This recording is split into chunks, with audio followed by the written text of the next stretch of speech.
How do I do the things? How do we do anything I don't anymore? know how to do things. We've forgotten how to be functional human beings. Yes.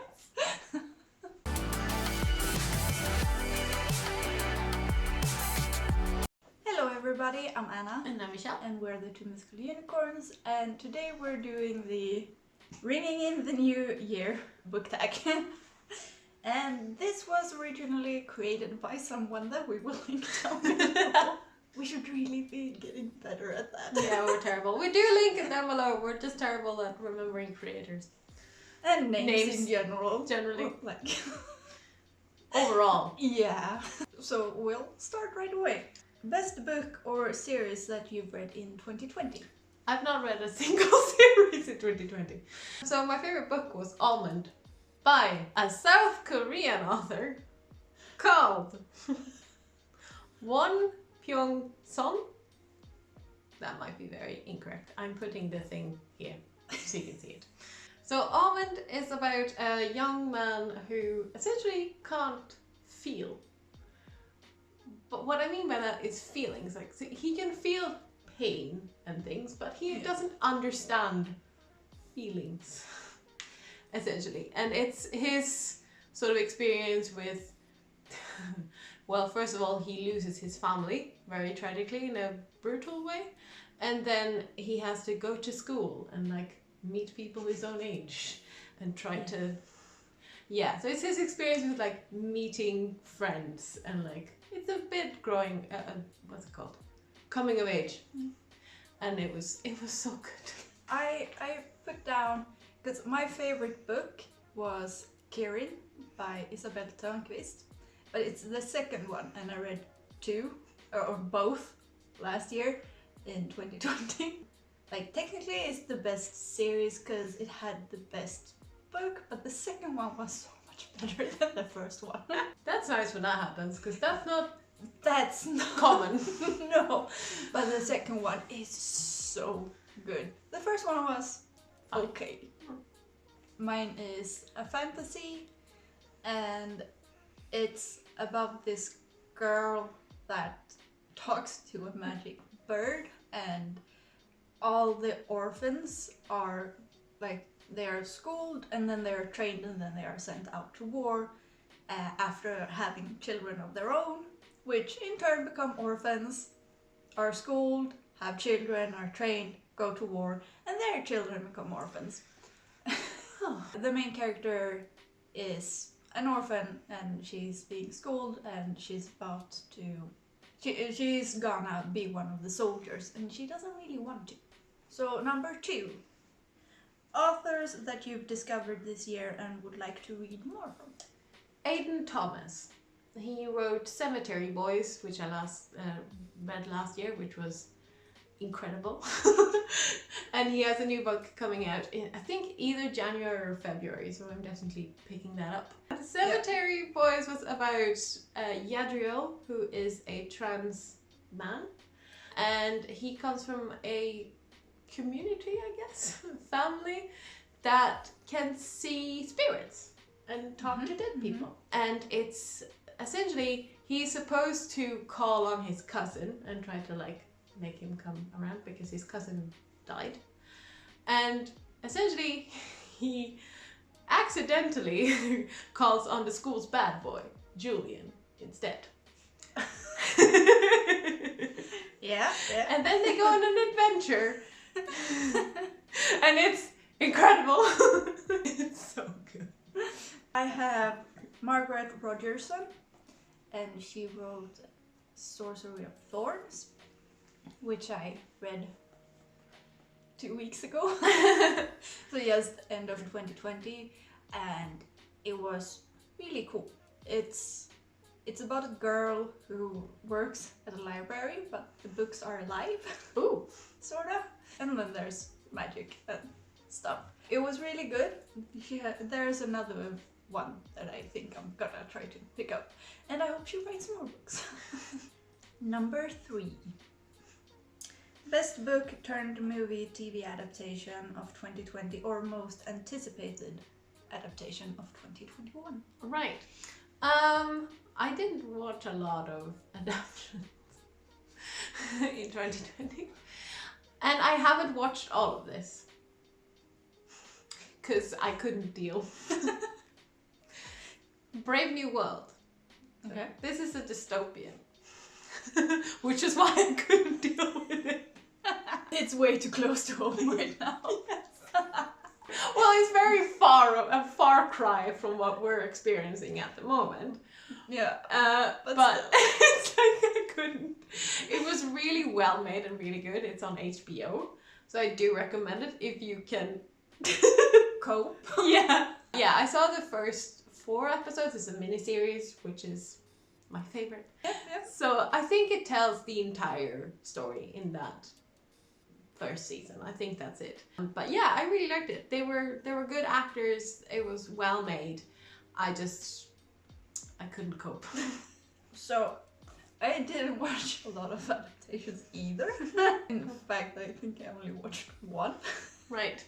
And I haven't read the book. But the movie was very good. Fair. So I'm going with All the Bright Places. It was really good. It's about a teenage boy who is very troubled. Yes. A lot of emotions. Yeah. I read the book, so I was like, I'm not watching this. I haven't read the book, Yeah. so it might be like very far from the book. I don't know. But it was a good movie, and it was an adaptation. Therefore, a good adaptation. Done. Number 4. Have your reading habits changed at all this year, and have you gotten into any new genres? Well, my reading habits this year in particular have been very sporadic. Like, I've always been kind of up and down a lot, but it's been like I read nothing for 3 weeks and then I read a book in an evening. So it's been like really intense.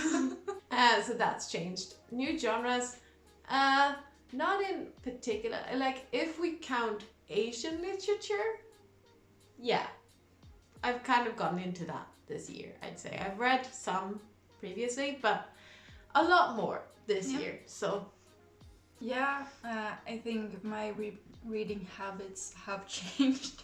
I listen more to audiobooks than I did before, for the simple reason that I have not prioritized buying new books. Trying to be smarter about money. And so yeah, it has been a lot of audio and ebooks, but I long for the real books. So I'll get back to them when finances are more stable. New genres. So yeah, I wrote down Swedish. oh yeah, Because yeah, That's I've true. obviously read Swedish books before. Yeah. But in 2020 I made it a priority to actually read more Swedish books, and I've actually read quite a few. yeah. So yeah. Number 5. Favorite ship of the year or new beloved character? I have a feeling. I think I've mentioned this already. Yadriel and Julian. Something about a bad boy. So good. And Julian is kind of one of my new favorite people. He's a really good character. Yeah. You can borrow that book from me, actually. You need to read that. Yeah, It's yeah. very good. I mentioned Kieran before and what the first one was about, but the second one actually starts with it's a soldier who's sort of in disgrace, and then there's, I don't know what he is. He's a soldier high up. I don't know which rank. Fair. Doesn't matter. And well, if they are a couple or not is to be determined, but I will be mad if they're not. Ilye Jäger and Alexander Kaiser. Right. Yeah. Yeah. Happiness. Yes. Number 6. Have you started planning your TBR for 2021, and how many books do you hope to read? So, have you planned what you're reading this year? I never do that. No.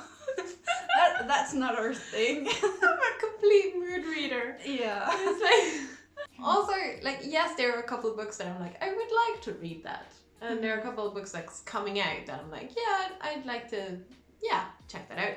But I'm also very aware of the fact that if I sit here and go like, I'm going to read this, and these are the books that I will not read. That is how it's going to end up.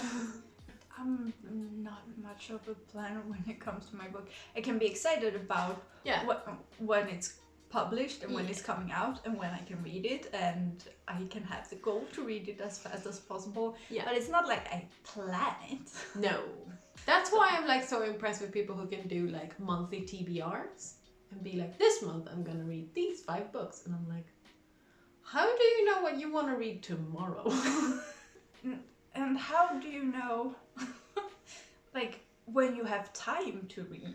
Yeah. And how do you know how long it's gonna take you to read? And you have to emotionally process the book. You don't know how long that's gonna take. Yeah. So we're not TBR people. No. But how many, do you have any idea of how many books you want to read? I try to set, so it's like 1 a week. Yeah, me too. Is kind of always the goal, but that can always turn into 4 big books in 1 week and then none for 2 weeks. Yeah. Because that's my reading. It's very sporadic. Yeah. Yeah, and you have times when you have more time to read, less time to read, and When you feel motivated. But like around 52 books in a year. Just about. Yeah. Number 7. Would you participate in any reading challenges or readathons? No.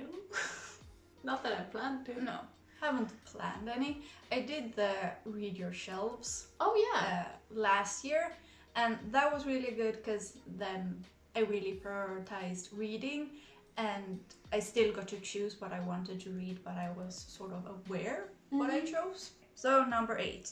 Any New Year's resolutions, bookish, blogging, or otherwise? Well, I don't usually set like, I don't do this. I don't generally set goals like this because I don't stick to them. No. That's just how I am. And you're like, yeah. And I'm the sort of person who sets way too high goals and then I just go as far as I can. Yeah, exactly. So I never reach my goals because they are impossible. Yeah. So I try to think of like what I would like to do. So read more Asian literature, whether that's Japanese, Chinese, South Korean, whatever, don't really mind. Because I realized I quite like that writing style. I like that storytelling, so I shall continue. I also want to do a clear out. And not just my shelves, my life in general. No, I have too many things. And I want to look through my shelves. I know there are books on my shelves that's been there for 8 years. Still haven't read them. Am I actually still interested, or was I just overhyped when I bought them? We'll see. And I want to try and utilize more audiobooks. Because I'm the kind of, I always have like 6 or 7 credits on Audible. Like at all times. I usually use mine the day I get it. Yeah, like a normal person. I actually have 2 now because I've listened a lot to Storytel. Oh yeah, of course. So I have 2 on Audible now. Yeah, I have 2 different apps for audiobooks. Yes. Well, yeah, because that is a major part of your reading as your life is right now. Yeah. So it makes sense. But I tend to be listening to podcasts and stuff like that instead. So I'm gonna try and actually utilize that. And if I don't, I'm gonna cancel it and just like listen to the books that I've actually bought. Yeah. In it, because it's like, why do I have so many credits I never used? So those are a few at least. So my goals continue this. Like we have for the last 2, 3, 2.5 years. 2.5. And continue reading Swedish books because that is the market that I work for. Yeah, makes sense. So yeah, I think it's important to keep up, and also trying to find like Swedish books that are not just popular and by big authors, but actually finding Swedish books that I really, really enjoy. Like Kirin. Yeah. And also branching out. And this is something I've been working at for the last year. Trying to read new genres and not just go for the same thing every time. Fantasy. Yeah. And I have been doing well. Yes, you have. I have. But yeah, fantasy scratches an itch that nothing else reaches. And that's fine. Yeah. And then writing-wise, I started writing a new book. Surprise, surprise. Like on the 30th of December. And I have given myself the month of January to write it. And if I don't, then I will move on. Whoa. Because it's a romance. It's not fantasy. I see. And I just thought, I have to write this. And so I'm gonna write it. And if I don't, then I have to move on. And also I wanna finish the fantasy one that I'm working on. So yeah, that was it. Yeah. Yeah, if you enjoyed this video, please give it a thumbs up. If you haven't subscribed already, please do that. And until next time, bye. Bye.